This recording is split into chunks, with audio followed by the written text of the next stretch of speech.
Having a bad month, are we? Couldn't give away a shotgun during a prison riot? Instead of the Midas touch, we've developed something more akin to perhaps that of the Grim Reaper? If this describes our current state of affairs, or when it happens next, remember, folks would much rather come to our party than our wake. When things are misaligned in our minds, they may manifest outwardly in our behavior.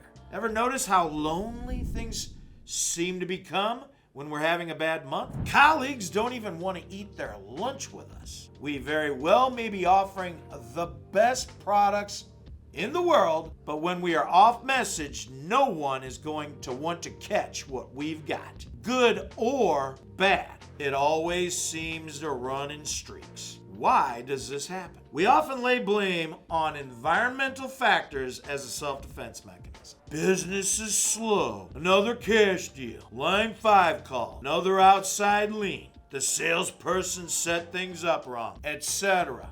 It's easier than accepting responsibility, isn't it? While these things obviously do happen, are they entirely to blame for our misfortune? Besides, if we acknowledge any of the fault lies at our own feet, won't this further erode our confidence? It's usually best to accurately identify what is really happening prior to attacking any problem. In this case, we may think the problem is simply that we're having a rout of bad luck. This, however, may be the result of the real problem. Our attitude has slipped. Cliches are usually best avoided, but attitude really is everything. Our attitude outwardly manifests itself in our behavior and actions. We can't help but show it. And when negative, the anxiety is noticeable. Frustration begins to creep in and, gone too long, could begin to devolve into desperation. Let's throw a little constructive thought at the problem.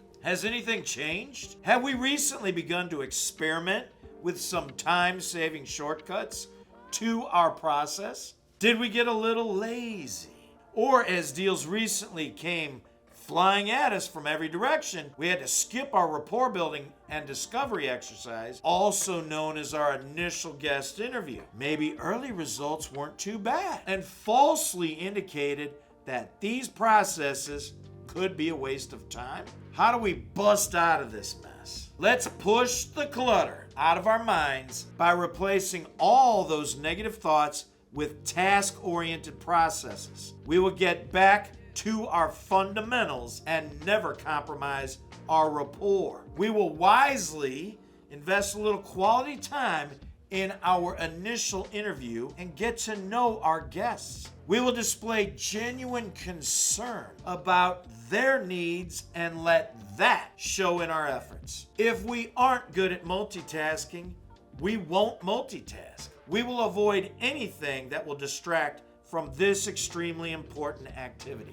Remember, if we care, it will show. If folks like us, they'll listen to us. If they listen to us, we will be better able to communicate the benefits of our products and services. Otherwise, it's karaoke night. We are intoxicated, and even though we think we sound really great, the singing is really pretty horrible. What kind of vibe are we putting out there? Think about it. Good luck and good selling.